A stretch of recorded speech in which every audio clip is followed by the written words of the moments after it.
Assalamualaikum warahmatullahi wabarakatuh. Waalaikumsalam warahmatullahi wabarakatuh. Ya, sebelumnya saya mau mengucapkan terima kasih kepada Bapak Ibu guru semua karena sudah bisa meluangkan waktunya untuk saya. Alhamdulillah sekarang saya sedang mengikuti pelatihan inklusi tingkat mahir dan mendapat tugas di 2.3.7 ini tentang pengambilan keputusan berbasis data dan praktek eviden informan ini.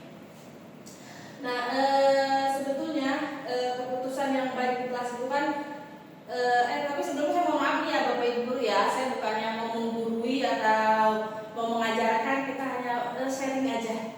Ya, ini berbagi praktik baik untuk sharing aja. Saya tidak bermaksud untuk menggurui. Saya yakin Bapak dan Ibu guru semua lebih paham, lebih mengerti daripada saya. Nah, sekarang saya mau membahas tentang pengambilan keputusan berbasis data ya dan praktek. Nah, kita di kelas ini sering menemukan ya, kita sudah merasa mengajar kita di kelas terasa tuh ngajar udah benar gitu, udah enak, tapi kok pas melihat hasil anak kok anak nilainya masih rendah atau bagaimana gitu. Nah, tapi kita bingung ya, apakah cara mengajar kita yang salah atau metodenya bagaimana, kurang tepat atau dan yang lainnya. Nah, sebetulnya itu kita tidak boleh menerka seperti itu. Jadi untuk untuk keputusan yang baik itu kita tidak hanya berdasarkan pemikiran atau tebak-tebakan semata, melainkan harus didasarkan dengan data, ya, didasarkan dengan data. Nah, sekarang apa sih data itu? Nah, sebentar. Nah, pengertian data. Coba ada yang tahu nggak sih sebetulnya kalau di pemikiran ibu, di bapak-bapak nih ibu, data itu apa sih sebenarnya? Ada yang tahu nggak data itu apa?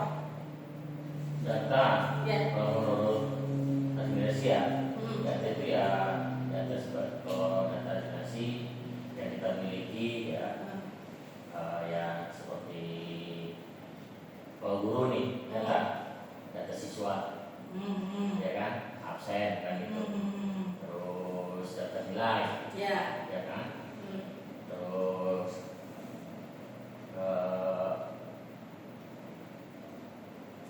Nah, ya, pokoknya hasil nilainya.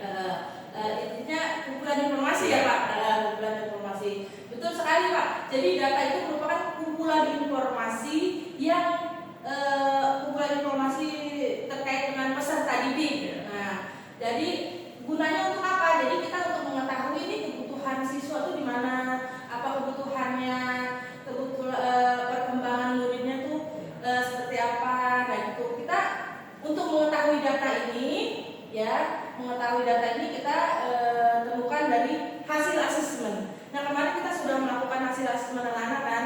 Nah, kita tahu anak ini kurangnya di mana nih.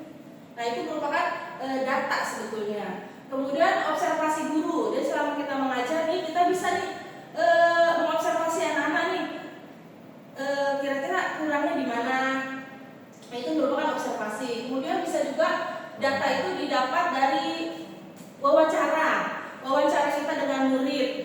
Nah, seperti itu. Terus juga data bisa kita peroleh juga dari umpan balik Pak. Umpan balik dari orang tua wali murid. Nah, seperti itu. Jadi sebetulnya data itu adalah kondisi nyata ya yang kita alami dalam mendampingi anak. Nah, kemudian sekarang buktinya.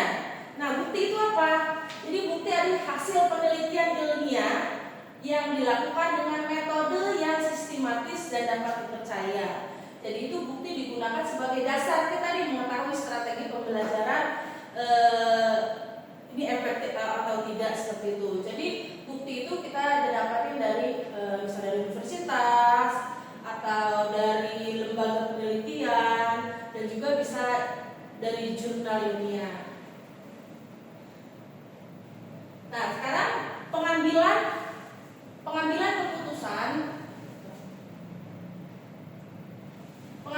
keputusan berbasis data, yaitu adalah proses penggunaan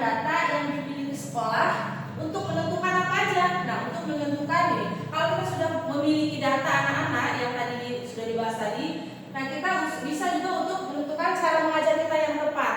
Jadi kalau kita sudah memiliki data anak kebutuhannya di mana, anak kekurangannya di mana, nah kita bisa tuh ya kita untuk cara mengajar kita yang tepat. Kemudian juga data juga digunakan untuk bantuan murid, ya, untuk bantuan yang dibutuhkan murid seperti apa. Kemudian juga untuk penggunaan sumber daya sekolah. Jadi kita kan punya media apa gitu ya, kita bisa menggunakan, jangan hanya ada di dalam memahami sekolah gitu. Jadi kita bisa manfaatkan lah kalau kita sudah mengetahui, sudah datanya sudah kita kumpulkan, kita bisa menggunakan sumber daya yang ada di sekolah itu. Kemudian juga kita bisa gunakan untuk perbaikan proses pembelajaran. Nah, jadi tujuannya itu adalah agar keputusannya tidak hanya berdasarkan pemikiran aja, tetapi juga berdasarkan kondisi yang nyata murid seperti itu. Nah, kemudian sekarang ke praktiknya, praktik evidence improvement, yaitu adalah proses menggabungkan, ya, proses menggabungkan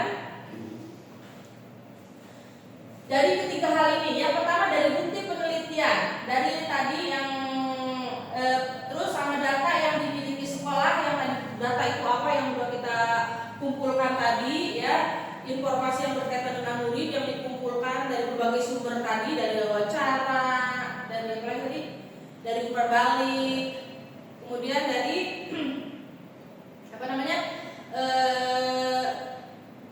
dari asesmen. Nah, kemudian buktinya dari penelitian ilmiah, metodenya sudah diketahui. Nah, sama ini juga pengalaman guru juga tidak kalah pentingnya. Jadi itu bisa kita gabungkan ketiga hal tersebut untuk menentukan tindakan terbaik dalam proses pembelajaran.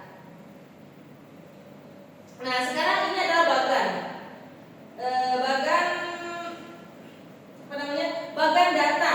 data dan bukti, pengambilan keputusan berbasis data, ya, sama perbaikan evidence improvement. Nah, sekarang fokusnya apa sih, fokus utamanya? Nah, kalau data ini fokus utamanya itu adalah internal, ya, atau kondisi spesifik murid di kelas. Nah, bukti internalnya, ya, itu kalau data. Sedangkan kalau bukti itu adalah eksternalnya, yaitu prinsip umum dari penelitian global, ya, tadi yang bisa dapat diperoleh dari universitas atau dari jurnal dan sebagainya. Nah, kemudian sumber informasinya, ya, kalau sumber informasinya tadi data berdasarkan observasi, berdasarkan umpan balik dari orang tua, berdasarkan wawancara, seperti itu. Kalau sumber informasi yang diperoleh dari bukti ini merupakan dari jurnal, dari riset universitas atau lembaga penelitian lainnya. Sekarang tujuan penggunanya untuk apa? Kalau yang data itu untuk mengetahui siapa murid kita nih yang memiliki kebutuhan pada saat ini, ya, mengetahui siapa murid kita dan apa mereka butuhkan saat ini. Nah, kalau bukti itu tujuan penggunaannya untuk mengetahui cara kita atau metode cara mengajar kita yang tepat, seperti itu, yang mana untuk keberhasilan murid. Ya, jadi intinya kalau data itu kondisi nyata, kalau bukti yaitu merupakan dari hasil penelitian ilmiah. Nah, jadi kesimpulannya, pengambilan keputusan di sekolah itu sebaiknya tidak berdasarkan pemikiran atau pendapat saja. Jadi keputusan itu harus berdasarkan pada data dan kondisi murid dari hasil penelitian atau praktek yang terbukti efektif. Jadi dengan cara ini guru dapat memberikan layanan yang lebih tepat nih, sehingga murid memperoleh kesempatan belajar yang optimal di lingkungan inklusif ini. Dan mungkin makasih, itu saja yang dapat saya paparkan. Kurang lebihnya mohon maaf, atau mungkin ada yang ditanyakan atau sudah cukup pas. Nah, sekarang saya mau minta tolong satu lagi nih Bapak Ibu, ya, di sekolah semua, gimana minta umpan baliknya nih Bu, Bapak ya, minta umpan baliknya terkait dari pemaparan yang tadi ini tentang pengambilan keputusan berbasis data dan berbasis bukti ya. Itu saja